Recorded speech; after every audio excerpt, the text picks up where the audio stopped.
नमस्कार, आदाब, सत श्री अकाल। चैट विद सुरेंद्र वत्स के नए एपिसोड में आप सबका स्वागत है। सबसे पहले आप सबका बहुत आभार, जिस प्रकार से आपने अपने इस चैनल को प्रमोट किया, इसको दिल से लगाया और डायरेक्ट सेलिंग इंडस्ट्री का इतना बड़ा चैनल बना दिया है कि अब डायरेक्ट सेलिंग इंडस्ट्री के जो दिग्गज लोग हैं, जो बहुत अच्छा कंट्रीब्यूट कर रहे हैं, बहुत अच्छी एजुकेशन दे रहे हैं, उन सब लोगों को हम लोग बुलाने का प्रयास कर रहे हैं। और आपने चूंकि चैनल को बड़ा बना दिया है, तो अब सब बड़े बड़े लोग हमारे बीच में आ रहे हैं। तो आइए, ऐसी ही एक बड़ी पर्सनैलिटी को हम सब लोग बहुत उत्साह के साथ में इसलिए आमंत्रित करें क्योंकि वो खुद बहुत उत्साह में रहते हैं और बहुत उत्साहित करते रहते हैं हम सब लोगों को।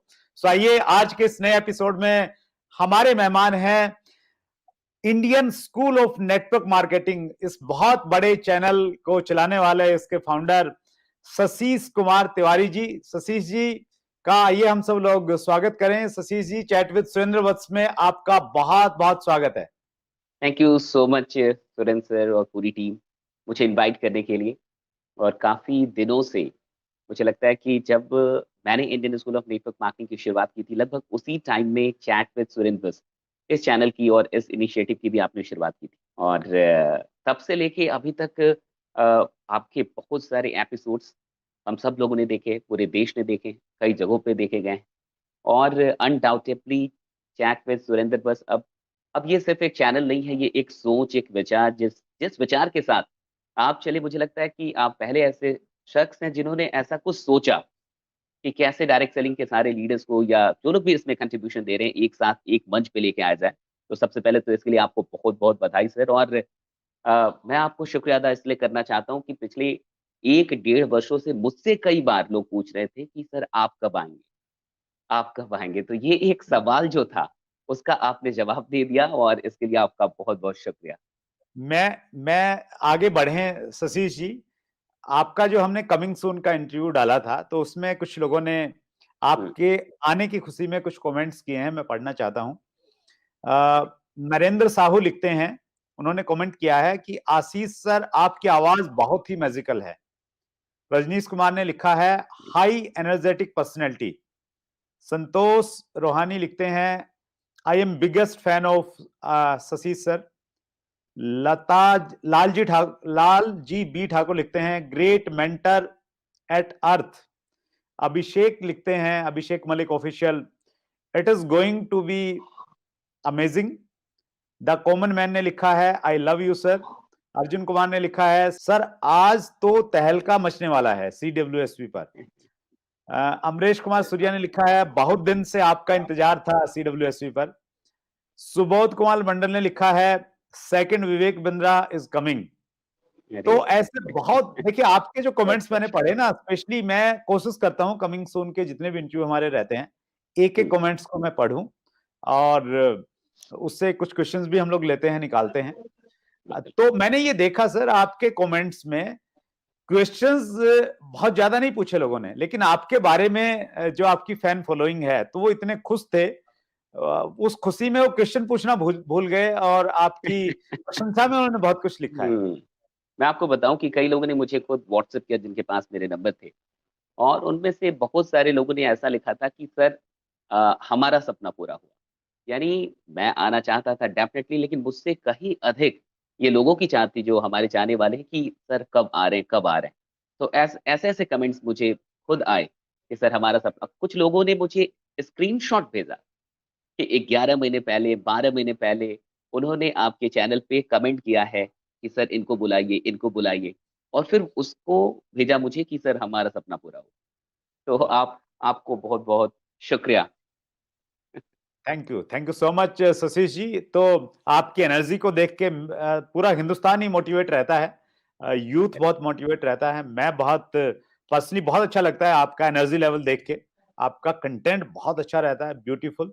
तो सबसे पहले मेरी क्यूरियोसिटी ये है कि जिज्ञासा ये है कि आपके बारे में थोड़ा और डिटेल से मैं भी जानूं और हमारे व्यूअर्स भी जाने। अच्छा, मेरे बारे में सर, एक्चुअली मेरा जो जन्म हुआ वो गोवा में हुआ, पणजी में। तब मेरे पिताजी वहाँ पे आर्मी में थे। और फिर हम लोग बहुत जल्द ही गाँव आ गए। गोपालगंज, मैं बिहार का रहने वाला हूँ। और उसी गाँव से मेरी स्कूलिंग हुई। स्कूलिंग मैं जब 9th में था तब मैं पटना आ गया। और फिर यहाँ से मैंने अपनी 9th और 10th की, और फिर कॉलेज की जो एजुकेशन है, ग्रेजुएशन, मैंने यहीं से पूरी की। उस समय मैं बहुत कम उम्र में ही, लगभग 16-17 साल का जब मैं था, और जब मैं पार्ट 1 में था, तब मैंने पढ़ाना शुरू कर दिया था इंग्लिश। मुझे इंग्लिश नहीं आती थी, तो इसके चलते मेरी बड़ी खराब हालत हुई थी सीबीएसई स्कूल में। क्योंकि वहाँ से उठ के, गाँव से उठ के हम लोग आ तो गए थे यहाँ पे पटना में, लेकिन 9th में सीबीएसई स्कूल में मेरा एडमिशन मेरे पापा ने करा दिया था। और वहाँ हम लोग एक ऐसे स्कूल में थे जो बोरा छात्र स्कूल मैं कहता हूँ उसे। तो गवर्नमेंट स्कूल में जहाँ इंग्लिश की कोई कोई पढ़ाई नहीं होती थी। 9th क्लास में जब मैं यहाँ आया तो मुझे बहुत स्ट्रगल करना पड़ा, और मुझे 9th छोड़ना पड़ा, क्योंकि मुझे इंग्लिश में बातें समझ में नहीं आती थी। तो फिर मैं 9th वहाँ से क्विट किया, और फिर मैं बिहार बोर्ड में आ गया हिंदी माध्यम से।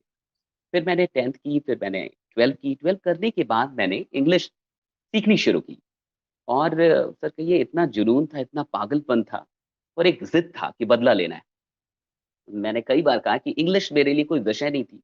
वो एक अ, दुश्मन टाइप की, नहीं, मुझे बदला लेना है कि इसके चलते मेरी बड़ी खराब हालत हुई है, तो मुझे कुछ भी करके ये रिवेंज लेना है और जीतना है इसे। फिर मैं लगभग 7-8 महीने लगे, और फिर मैंने पढ़ाना शुरू कर दिया था। तो पार्ट 1 से ही मैंने पढ़ाना शुरू कर दिया। उसी टाइम में जब मैं पार्ट 3 में गया, तो मुझे नेटवर्क मार्केटिंग के लिए इन्विटेशन मेरे एक स्टूडेंट से मिला कि सर आप संडे को क्या कर रहे हैं? ऐसा-ऐसा कुछ होने वाला है, तो आइए हमारे साथ, आपकी पूरी ज़िंदगी बदल जाएगी। और that was the turning point of my life when I came to know about network marketing. उससे पहले मुझे नहीं पता था नेटवर्क मार्केटिंग के बारे में। मैं नहीं जानता था कि डायरेक्ट सेलिंग क्या है, नहीं है। तो मैं पढ़ रहा था और पढ़ा रहा था। बस इतना ही काम था। वहाँ से सारी चीज़ें शुरू हुई।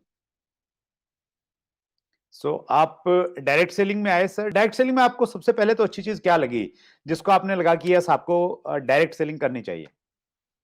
देखिए सर, जब मैं गया वहाँ पे, तो चूँकि वो सेमिनार था, जो सेमिनार होते वीकली सेमिनार्स, हम्म। तो वहाँ पे जो गैदरिंग थी, वहाँ पे जो भीड़ थी, ओके। और जो पैशन था लोगों का, जो स्टेज पे लोग आ रहे थे, मैं पहले से पढ़ाता था, तो स्टेज लवर तो मैं पहले से था। हम्म। और जो वहाँ होस्ट थे, फिर जो पूरा माहौल था, वो माहौल ही इतना अच्छा था कि वो चीज़ मुझे बहुत पसंद आई। ये एक अमेज़िंग दुनिया है, और इस दुनिया को मैंने, मुझे क्या लगता है कि सर जो लोग भी पॉज़िटिव हैं, जो भी थोड़ा-सा भी पॉज़िटिव सोचते हैं, जब मैं डायरेक्ट सेलिंग नहीं भी जानता था, तो एज़ अ फैकल्टी में बच्चों को मोटिवेट किया करता था। मैं शिव खेरा की किताबें पढ़ता था, उनकी वीडियोज़ देखता था, तो हम पहले से पॉज़िटिव थे। मुझे ऐसा लगता है कि कोई भी इंसान जो थोड़ा-सा भी पॉज़िटिव है ज़िंदगी के लिए, जब वो इस माहौल को देखता है, तो उसे अच्छा लगना स्वाभाविक है, और उसे लगता है कि नहीं, ये एक अच्छी दुनिया है और इस दुनिया के साथ टच में रहना चाहिए। तो मुझे लोग अच्छे लगे, और मैं आपको सच बताऊँ कि पैसा, ये सारी चीज़ें एक तरफ थी, और जो लोग मुझे मिले, मुझे लग रहा था कि अगर इन लोगों के टच में मैं रहूँगा, तो मैं कुछ सीखूँगा अपनी ज़िंदगी में। तो ये सबसे बड़ी चीज़ थी, वो माहौल और लोग। वंडरफुल। आप जब अपनी स्टोरी बता रहे थे ना तो मुझे एक अपना इंसिडेंट याद आ रहा था और अच्छा, उसमें एक्चुअली एक बहुत बड़ा मैसेज और बहुत बड़ी सीख है। एक कोटेशन भी है, if you can sell yourself you can sell everything. अगर क्या कोई बात व्यक्ति आपको पसंद करेगा तो फिर वो आपके काम को भी पसंद करेगा, वो बहुत कोई भी सही, काम बहुत क्यों सही। ना हो। हुँ, तो मुझे याद आ रहा है सर, मैंने अपनी ज़िंदगी की जो शुरुआत है वो एज़ ए टीचर की थी और फिर मैं अच्छा, केबल टीवी के बिज़नेस में आया।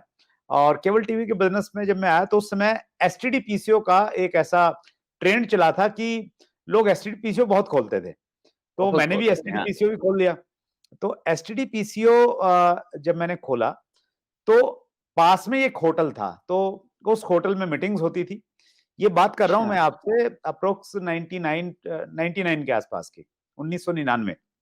हुँ, तो वहाँ पे मीटिंग्स होती थी और मीटिंग से मुझे नहीं मालूम था, मीटिंग मुझे बाद में मालूम चली। तो एक सज्जन आते थे वीक में 1 दिन और वो आके फ़ोन पे बातें करते, तो 2 वजह से मुझे बहुत अच्छे लगते थे। एक तो जब वो बात करते तो बड़ी लंबी बात करते, उनका बिल बहुत बनता था, तो इसलिए मुझे अच्छे लगते थे, मेरी सेल होती थी।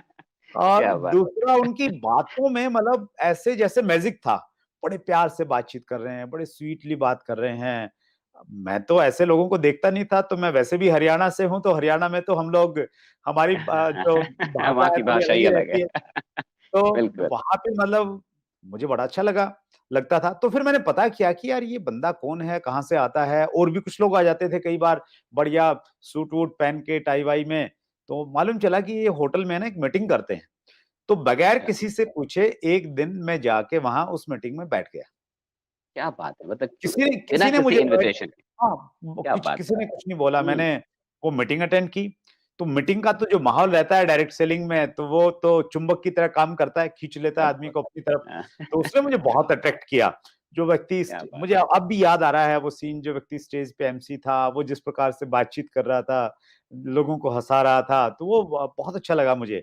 तो फिर मुझे लगा यार ये तो बहुत बढ़िया काम है। लेकिन जब मुझे लगा कि चलो यार मैं इसको करता हूँ, तो फिर वहाँ पे वो जो कंपनी थी एक इंटरनेशनल कंपनी थी, तो उसके प्रोडक्ट इतने महँगे थे, तो थोड़ी-सी कॉमन सेंस थी। तो कॉमन सेंस ने ये कहा कि यार ये तो सब है, लेकिन ये प्रोडक्ट तो मैं खरीद ही नहीं पाऊँगा, किसी को बेच ही नहीं जी, पाऊँगा। तो उस वजह से मैं उस कंपनी में तो नहीं जुड़ पाया, लेकिन डायरेक्ट सेलिंग से वो मेरी पहली मुलाकात थी और पहला मुलाकात। वो वास्ता था कि और वैसा ही एक अट्रैक्शन आपको मिला मीटिंग से, और इसलिए मीटिंग की, फिजिकल मीटिंग की स्पेशली हम लोग इतनी इतनी इम्पोर्टेंस है। इम्पोर्टेंस हम हुँ, लोग बताते हैं। Wonderful sir, that's great. तो वहां से आप डायरेक्ट सेलिंग में आ गए और आप आगे बढ़े, और आज आपका बहुत बड़ा नाम है, बहुत अच्छी एजुकेशन आप दे ही रहे हैं लोगों को अपने चैनल के माध्यम से। आपसे मैं एक प्रश्न जरूर करना चाहूंगा, और वो प्रश्न मैं हर उस व्यक्ति से पूछता हूं जिसका डायरेक्ट सेलिंग में बड़ा एक अच्छा तजुर्बा है। और वो बिल्कुल। प्रश्न मैं मानता हूं एक बहुत महत्वपूर्ण प्रश्न है डायरेक्ट सेलिंग का, सही कंपनी कैसे चुने? How to choose a right company? ये काफ़ी बड़ा सवाल है सर। कई बार जो आपकी पहली कंपनी होती है कई बार क्या मोस्ट ऑफ द टाइम पहली कंपनी सौभाग्य या भाग्य से मिल जाती है। क्योंकि वहाँ हमारा कोई नॉलेज नहीं होता, तो जो भी पहला प्लान मिलता है, इंसान उसी प्लान के साथ, उसी कंपनी के साथ जुड़ जाता है क्योंकि उसे कुछ भी नहीं पता होता कि आखिरकार नेटवर्क मार्केटिंग क्या है, डायरेक्ट सेलिंग क्या है। अच्छी कंपनी किस तरीके से सेलेक्ट की जाए, तो सबसे पहली चीज़ वही आ जाती है सर कि कंपनी कौन लोग चला रहे हैं। सबसे पहली चीज़ कि वो जो फाउंडर्स हैं, जिन लोगों ने कंपनी को खोला है, जो लोग कंपनी लेके आए हैं, उनका विज़न क्या है? उनका कैरेक्टर कैसा है? उनका बैकग्राउंड क्या है? उनकी मंशा क्या है? क्योंकि आज डायरेक्ट सेलिंग के अंदर बहुत सारे ऐसे लोग भी कंपनियाँ खोल देते हैं जिनको डायरेक्ट सेलिंग के बारे में कुछ भी नहीं पता। सिर्फ़ इतना हम्म, पता चला कि यहाँ पैसे हैं, कंपनी खोलने में पैसे हैं। तो हम्म, उनका जो इंटेंशन है, वो दूसरों को बड़ा बनाने का नहीं है, वो दूसरों हम्म, की प्रॉब्लम को सॉल्व करने का नहीं है। उनका इंटेंशन अपनी प्रॉब्लम को सॉल्व करना है, खुद अमीर बनने का है। तो पहली चीज़ आ जाती है कि फाउंडर्स कौन है, मालिक कौन है? दूसरी चीज़ क्या बैकग्राउंड है, कंपनी का प्रोफाइल कैसा है? कंपनी सच में लीगल है कि नहीं, रजिस्टर्ड है कि नहीं, ये सारी चीज़ें देखना। अगली चीज़ सर आ जाएगी कि प्रोडक्ट्स कैसे हैं। प्रोडक्ट में अब एक बड़ी चीज़ क्या है कि कई बार हो सकता है कि एक प्रोडक्ट, हम्म, लेकिन वो एक प्रोडक्ट रीपर्चेजेबल ना हो, पुनः खरीदारी के योग्य ना हो। कोई ऐसी हम्म, चीज़ है जो आपने आज खरीदी, फिर 1 साल के बाद आपकी ज़रूरत में आएगी या फिर 2 साल के बाद या फिर आएगी ही नहीं। तो फिर हम्म, वो प्रोडक्ट नहीं होता। प्रोडक्ट वो होना चाहिए जो रीपर्चेजेबल हो, जो आपकी ज़रूरत पे हो, जिसे आप बार-बार खरीदना चाहें। right, अगर ऐसे प्रोडक्ट नहीं है, तो फिर वो कंपनी सेफ नहीं है, वहाँ आपका फ्यूचर सेफ नहीं होता। तो प्रोडक्ट ऐसे होने चाहिए जिसको आप खरीदें और आप तब भी खरीदना चाहें, अगर ये नेटवर्क मार्केटिंग से ना भी मिलती, फिर भी आप खरीदते। ऐसे प्रोडक्ट्स हैं तो डेफिनिटली बहुत अच्छा है। नेक्स्ट चीज़ सर आ जाती है कि प्रोडक्ट अगर आपके अच्छे हैं, तो कंपनसेशन प्लान कि हम्म, प्लान कैसा है? क्योंकि कई बार लोग यहीं पे फँसते हैं। सारी चीज़ें एक तरफ हो जाती है और इंसान जब प्लान देखता है, तो कई बार कहता है अच्छा सब कुछ हटाओ ये प्लान कैसा है? इसमें बहुत अधिक पैसे हैं। तो बहुत बार हमें लगता है कि अच्छा प्लान वही है जिसमें सबसे अधिक पैसे हैं, जबकि ऐसा हमेशा नहीं होता। आज अगर लोग ठगे जाते हैं और मैं नहीं कहता कि उनको नेटवर्क मार्केटिंग ठगती है, बल्कि उन्हें इस प्रकार का लालच ठग लेता है और लोग उनके लालच का फ़ायदा उठाते हैं। तो कई बार कंपनसेशन प्लान आप देखेंगे कि वो इतने लुभावने होते हैं कि आपको विश्वास नहीं होगा कि क्या इतने पैसे इस प्रकार के प्लान से आ सकते हैं। लेकिन सबसे बड़ी बात ये है कि ऐसे लुभावने प्लान के पीछे जो दिमाग काम कर रहा होता है, जो माइंड काम कर रहा होता है, उसे पता होता है कि ये प्लान कब तक चलाना है। ये 6 महीने तक चलाना है, 1 साल तक चलाना है, कब तक चलाना है और कब इसे क्लोज़ करके कुछ और कर देना है या फिर पूरी कंपनी क्लोज़ कर देनी है।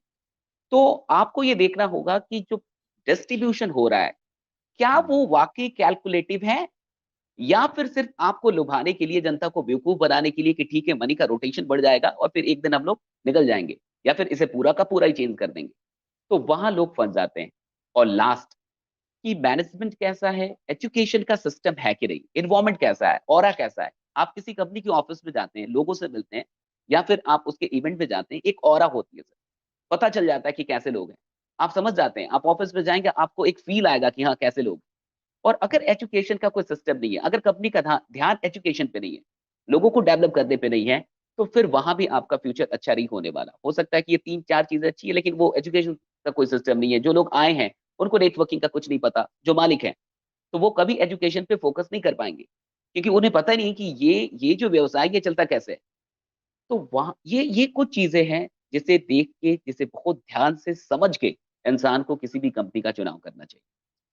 That's great. बहुत अच्छी बात आपने बोली सर। देखिए, पहली बार, दूसरी बार गलती हो सकती है, क्योंकि हो सकती है। हमें नहीं मालूम गवर्नमेंट की गाइडलाइन क्या कहती बिल्कुल। हैं, हम्म। हमें नहीं मालूम प्लान किस प्रकार से काम करते हैं, प्रोडक्ट किस प्रकार से काम करते हैं। लेकिन एक व्यक्ति अगर बार-बार गलतियां कर रहा है, तो फिर वो और किसी की गलती नहीं है, उसकी गलती है। ये उसकी उसकी गलती। गलती नहीं कहेंगे, गलती से भी बड़ा कोई शब्द अगर हो सकता है, तो वो उस प्रकार से कर रहा है। और मेरा अपना ये मानना है कि कई बार कुछ लोगों को हम्म। सौभाग्य से पहले बार में ही अच्छी कंपनी मिल जाती है, तो वो ये लोग ये ये सबसे बड़ा सौभाग्य है सर, अगर किसी को पहली बार में, क्योंकि हम्म, आपने नेटवर्क मार्केटिंग की है, मैंने की है, हम सब लोग जो भी यहाँ पे देख रहे हैं, पहली बार का नशा बहुत अलग होता है। फर्स्ट टाइम राइट, जब आप जॉइन करते हैं, उसका जो नशा है, उसकी जो दीवानगी है, वो बार-बार आ नहीं पाती।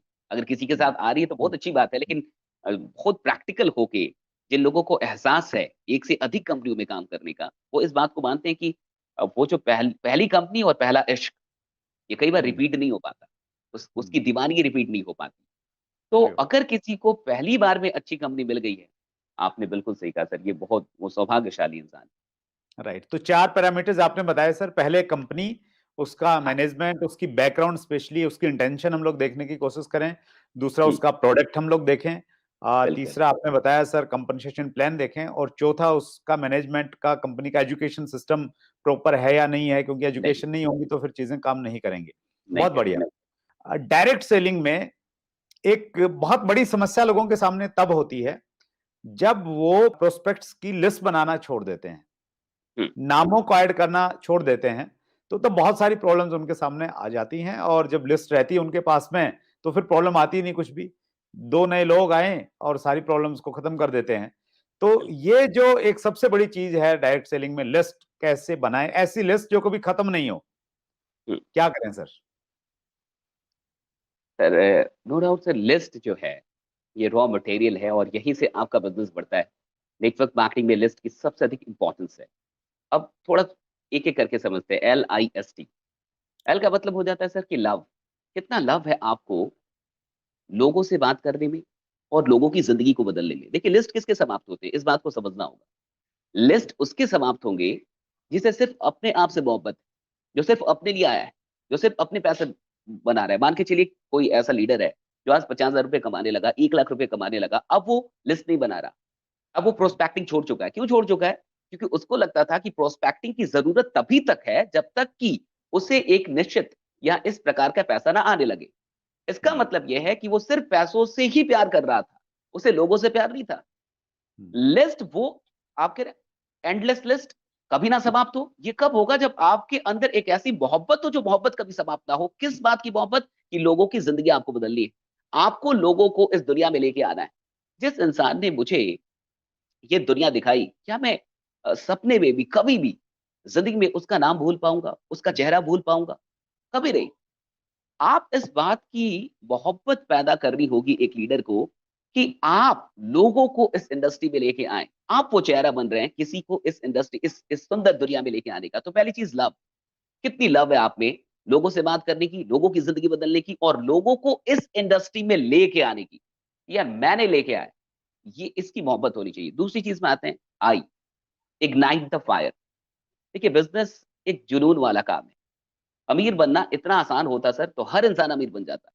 आपको भी पता है कि नेटवर्क मार्केटिंग में बहुत सारे लोग जॉइन करते हैं, सेम प्लान है, सेम कंपनी है, सारी चीज़ें सेम है।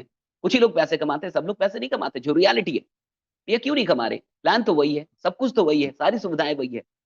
हम्म, आपके अंदर वो इग्नाइट द फायर विदिन, आपको अपने अंदर एक आग लगाना होगा। लिस्ट नहीं, इसका क्या मतलब है कि आपके अंदर की आग बुझ चुकी है।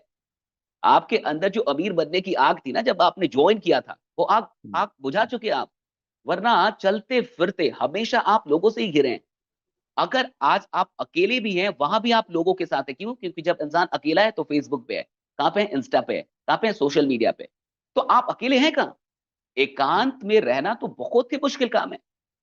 एकांत तो असंभव जैसी चीज होती है, ये बड़ी मुश्किल चीज है कि आप अकेले हो जाएं। तो इंसान हर पल हर जगह लोगों के बीच में है। आप बाजार जा रहे लोग, आप ऑटो में लोग, आप ट्रेन में लोगों के साथ, every time you are surrounded with people, और तब भी आप कह रहे कि आपके पास लिस्ट नहीं है, आप काम नहीं करना चाहते। आग बुझ गई है, आग को चेक कीजिए, वो आग कितनी है अभी तक। नेक्स्ट चीज पे आते हैं, एस, सस्पेक्ट करना छोड़ दीजिए। हमारी सबसे बड़ी गलती क्या हो जाती है कि हम सस्पेक्ट करते हैं कि भैया ये ऑटो ड्राइवर है, ये इससे होगा क्या? क्यों नहीं होगा? आज तक यहाँ बहुत सारे लोग देख रहे हैं आपके प्रोग्राम को, जिंदगी में ना जाने कितनी बार ऑटो में हम बैठे होंगे, कितनी बार आपने कितने ऑटो ड्राइवर को सच में इनवाइट किया, या उसका नंबर लिया, या अपने मन में ये नियत लेके, ये भाव लेके आए कि नहीं इसकी भी जिंदगी में बदलूंगा, इसे भी डायरेक्ट सेलिंग में लेके आऊंगा? नहीं, क्यों? मैं पूछता हूं क्यों? आप सस्पेक्ट कर रहे थे, आप रिसर्च कर रहे थे कि इससे होगा कि नहीं होगा। यानी सस्पेक्ट करना छोड़ना होगा।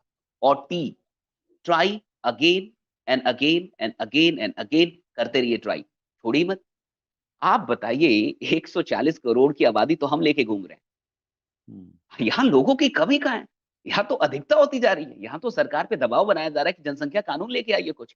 हमारे पास तो लोग ही लोग हैं। फिर आपके पास लिस्ट नहीं है, इसका मतलब है कि वो आग बुझ गई है। आपकी नीयत में सिर्फ आप हैं, लोग नहीं हैं। जिसकी आपके हाथ में खजाना हो, मान के चलिए मेरे हाथ में ये खजाना है, और मुझे पता है कि मैं सुरेंद्र सर की जिंदगी, मैं किसी की भी जिंदगी इस खजाने से बदल सकता हूँ, किसी की भी जिंदगी। तो आपको लगता है कि मैं आपसे पूछूंगा सुरेंद्र सर कि मुझे लोग नहीं बदल रहे, मेरे हाथ में खजाना है, मुझे जिंदगी बदल, मुझे लोग नहीं मिल रहे? कैसा हो सकता है कभी? अगर मुझे सच में पता है कि ये खजाना है और इससे मैं किसी को भी अमीर बना सकता हूँ, किसी को भी, तो क्या आपको लगता है कि मैं आपसे ये पूछूंगा कि सर मुझे लोग नहीं मिल रहे जो अमीर बनना चाहते हैं, जो अपनी जिंदगी में कुछ बेहतर करना चाहते हैं? It's next to impossible. It's all about our intention, कि हमारा इंटेंशन कैसा है, हमें आग कितनी है, और हम सच में लोगों से सच में कितनी मोहब्बत करते हैं। तो ये मुझे लगता है। बाकी सर लिस्ट की तो कोई, मुझे तो लगता ही नहीं कि लिस्ट की कमी है। कमी है तो वो आदत की, वो उस मोहब्बत की, उस कैरेक्टर की। That's great, wonderful sir, that's great.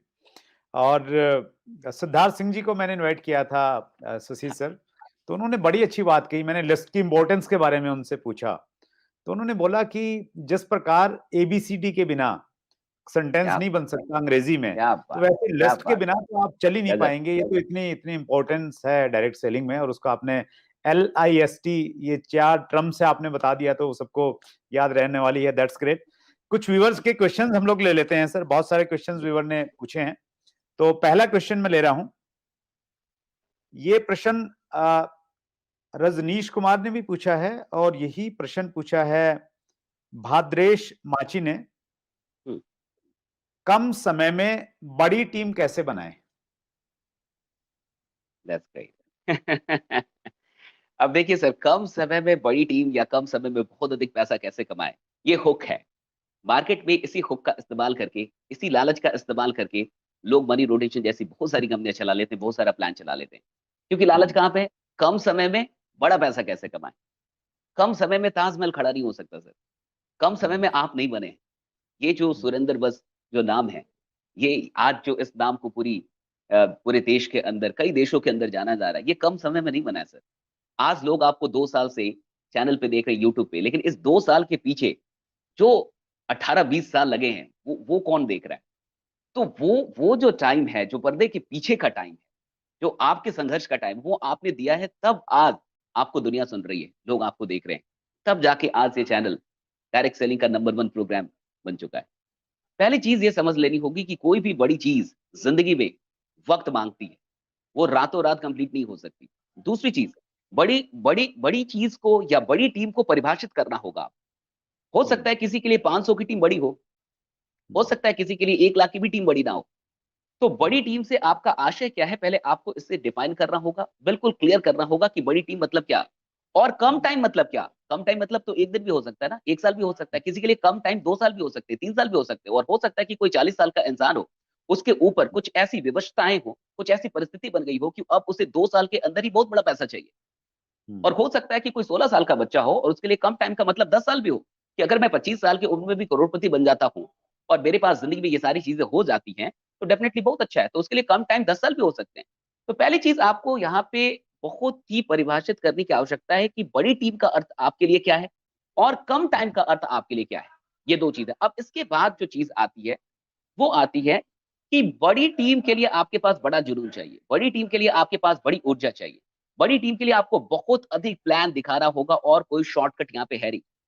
बड़ी टीम कब बनेगी? जब बहुत अधिक लोग आएंगे। बहुत अधिक लोग कब आएंगे? जब बहुत अधिक लोगों को प्लान दिखाया जाएगा। बहुत अधिक लोग को प्लान आप अकेले नहीं दिखा सकते। आपकी टीम में जो भी आ रहा है वो 1 दिन के अंदर, अगर 2 दिन के अंदर और हार्डली अगर 3 दिन के अंदर अगर आप उसे प्लानर बना रहे हैं, अगर आप उसे प्लान दिखाना, देखिए मैं अभी हाल फिलहाल में भी कहीं पे मीटिंग ले रहा था, तो बहुत ऐसे लोग थे जिन्हें प्लान देना ही नहीं आता। अब जिसे प्लान नहीं देना आता वो अभी बिजनेस में है नहीं, वो दूसरे का बिजनेस कर रहा है। ये आपका बिजनेस उस दिन होता है जिस दिन प्लान दिखाना आपको आ जाता है। और राइट। जब हम लोग क्रिकेट खेलते थे बचपन में सर, मैंने भी बड़ी क्रिकेट खेली है, तो हम लोग जब भी क्रिकेट खेलते थे तो क्रिकेट का एक वसूल है सर, जिसको बैटिंग आती है ना वो चिल्ला चिल्ला के बैटिंग मांगता है कि मेरे को दे, जल्दी दे, मैं जाऊंगा मैं जाऊंगा। क्यों? क्योंकि उसको बैटिंग आती है। और जिसे बैटिंग आती है अगर उसे आप 2-3 मैच में बैटिंग ना दे वो कल से आएगा नहीं, झगड़ा कर लेगा आपसे। ये जो प्लान दिखाना वो बैटिंग है। आपको बैट्समैन बनना होगा तभी आप रन बनाएंगे। तो आपकी टीम में कितने बैट्समैन हैं और वो कितनी जल्दी जल्दी बैटिंग सीख रहे हैं, ये बहुत इंपॉर्टेंट है।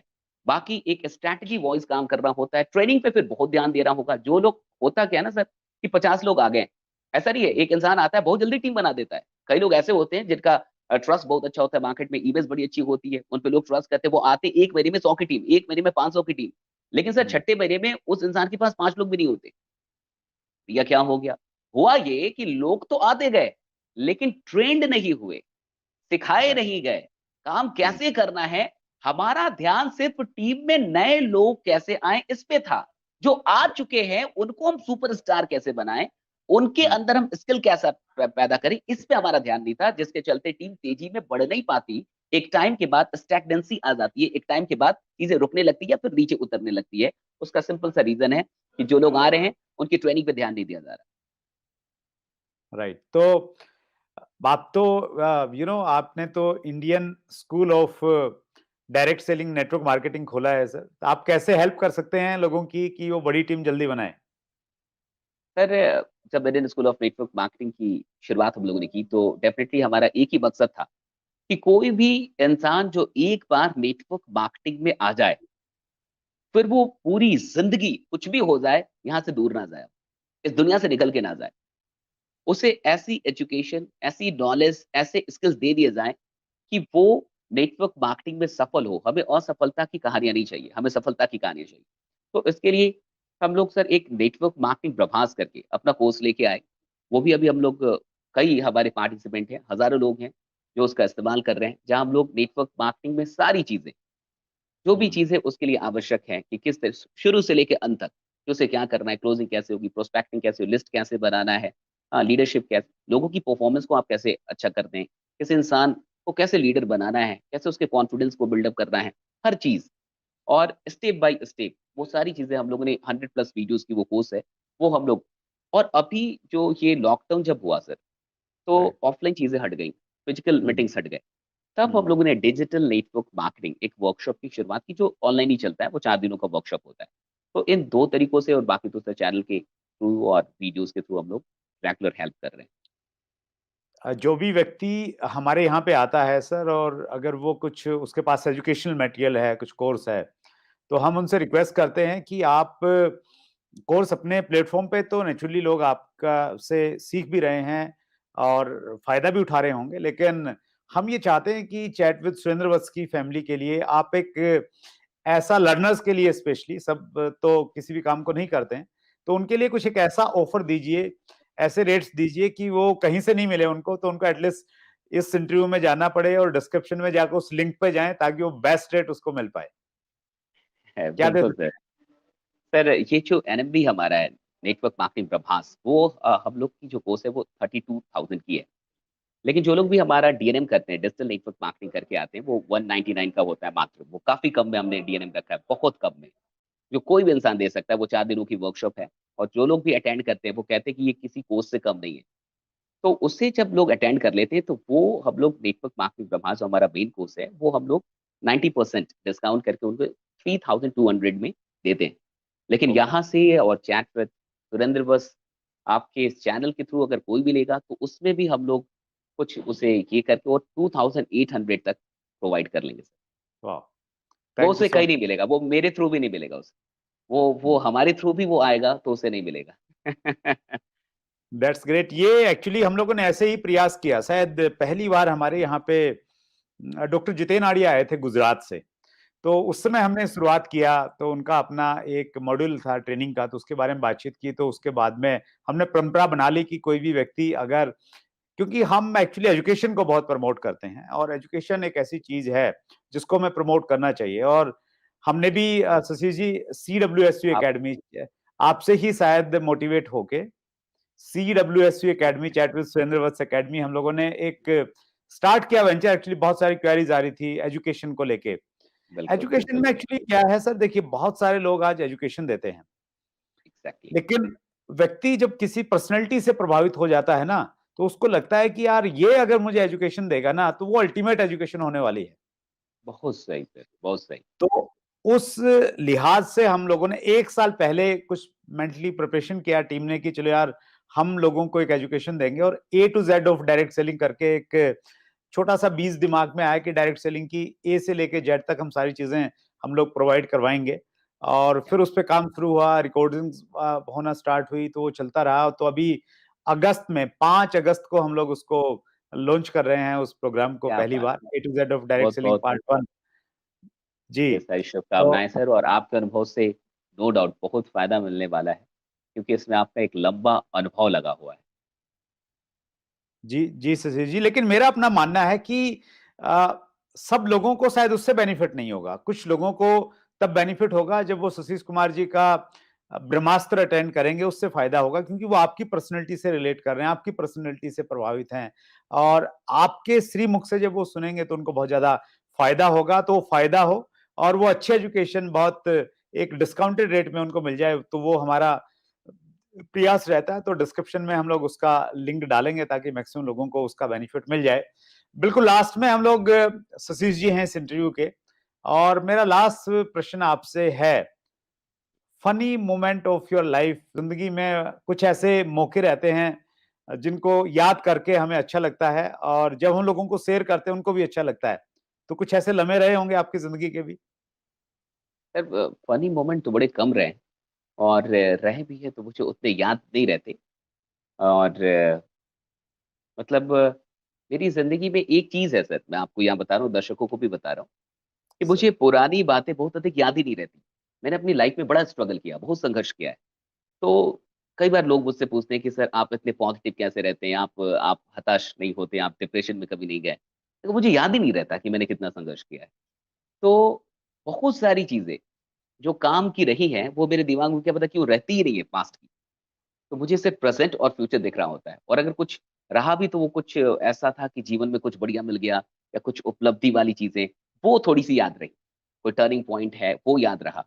बाकी फन वाला कुछ ऐसा याद नहीं आ रहा है। मोटिवेशन वाली, मतलब आप मोटिवेट इतना रहते हैं कि फन कहीं ना कहीं बीच में छुप जाता है, या आपने ध्यान नहीं दिया उस चीज पे कहीं शायद। मेबी ये भी है।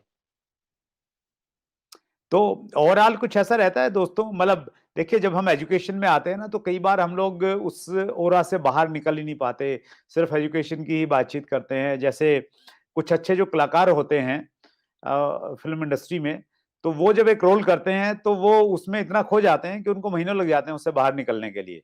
तो मैं ये जानना चाह रहा हूँ कि कहीं आशीष कुमार जी भी लोगों को एजुकेशन देने में और उसमें कहीं इतना खो गए कि हंसी मजाक वाला जो पार्ट है लाइफ से वो बिल्कुल ही गायब हो गया? आप कभी भी देखेंगे सर मैं अधिक मुस्कुराता रहता हूँ।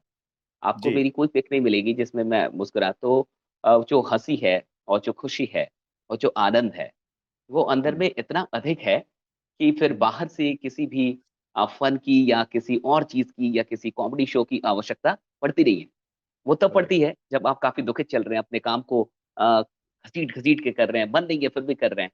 लेकिन जिसके लिए काम उसका हाँ, लेकिन मैं आपको फिर भी एक एक चीज़ शेयर कर रहा हूँ, कि जब हम प्लीज। लोग गाँव में थे, क्योंकि मेरा पूरा बचपन गाँव में निकला, तो गाँव में नाटक होते थे, राइट। ड्रामा होते थे हमारे गाँव में। हम्म, तो वहाँ अंधेर नगरी चौपट राजा करके एक ये बड़ा हास्य और व्यंग्य वाला ये पूरा नाटक है, ड्रामा है। उसमें मैंने राजा का रोल किया था। तो मेरी कॉमेडी बड़ी अच्छी हुई है और मैं अपने वर्कशॉप में, अपने सेमिनार्स में बहुत हँसाता हूँ। जो लोग जान रहे हैं, जिन्होंने कभी भी अटेंड किया, उन्हें पता है कि मैं हँसाता बहुत हूँ। हम्म। तो नो डाउट ऐसी-ऐसी कुछ चीज़ें रही हैं। तो नाटक करते थे तब वो चीज़ें थी और अब तो थोड़ी-सी कम हो गई है, इसमें भी कोई शक नहीं। नाटक की जो आपने बात की और गाँव की याद दिलाई, तो मैं एक इंसिडेंट मुझे याद आ रहा हाँ, है। गाँव में है ना एक्चुअली दशहरा से पहले रामायण बस, जो बस। है हाँ, वो दिखाई जाती है जनरली ड्रामे के रूप में। हुँ, और उसमें जो भी कलाकार होते हैं वो सारे पुरुष कलाकार ही रहते हैं।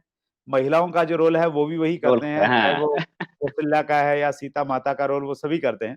तो मेरे एक बिल्कुल। दोस्त ने बड़ा अच्छा इंसिडेंट बताया रामलीला का। तो उन्होंने कहा कि उनके गाँव में जो रामलीला होती थी, तो वो हुँ, एक ऐसी जगह पे होती थी, जहाँ पे पहले एक कुआँ था और वो कुआँ जो था, वो बंद हो गया था, उसमें पानी-वानी बंद हो गया था और बहुत बंद हो गहरा गया। भी नहीं था। तो वो खाली जगह थी, तो वहाँ पे स्टेज लगा दिया जाता था और वहीं पे रामलीला होती थी।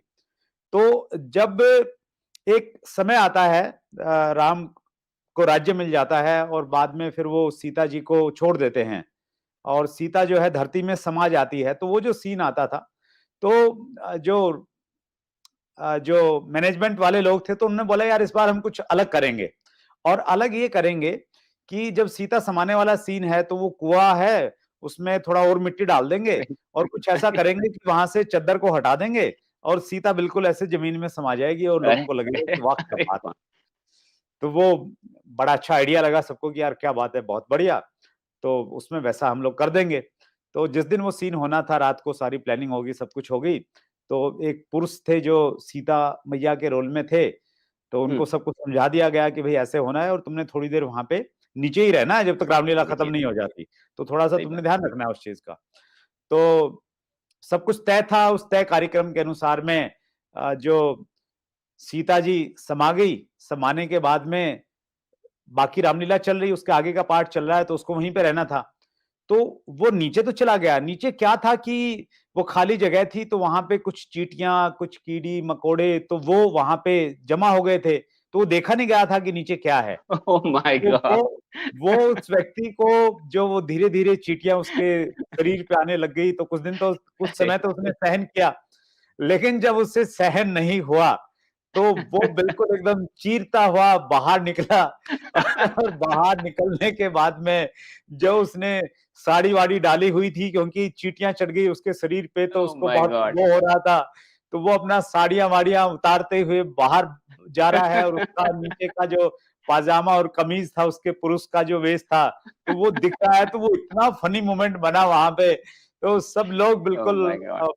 हँसते रहे। तो उस प्रकार की घटनाएँ गज़ब, होती हैं, गज़ब। वो नेचुरल हो जाती हैं एक्चुअली उस प्रकार की नेचुरल चीज़ें। हो जाती, बिल्कुल, बिल्कुल, बिल्कुल, तो बिल्कुल। वैसा ही आपने एक सीन याद दिलाया तो उस प्रकार की घटनाएँ और वो जो गाँव की रामलीला होती थी, तो उसमें मतलब वो जो मज़ाक करते थे गाँव वाले लोगों का, हुँ, तो वो एक अल्टीमेट आनंद रहता था उस चीज़ का और कहीं न कहीं वो चीज़ें कहीं न कहीं मॉडर्न युग में शायद वो चीज़ें कहीं मिस हो गई, मिस हो गई है, नो स्पेशली डाउट। वो लोग जो अर्बन एरिया में अब आ गए हैं। अब हाँ, अब तो हो भी नहीं रहा और लेकिन इस नाटक का जैसे मैंने 3-4 ड्रामा में पार्टिसिपेट किया था गाँव में, जब बहुत बच्चा था तब मैं।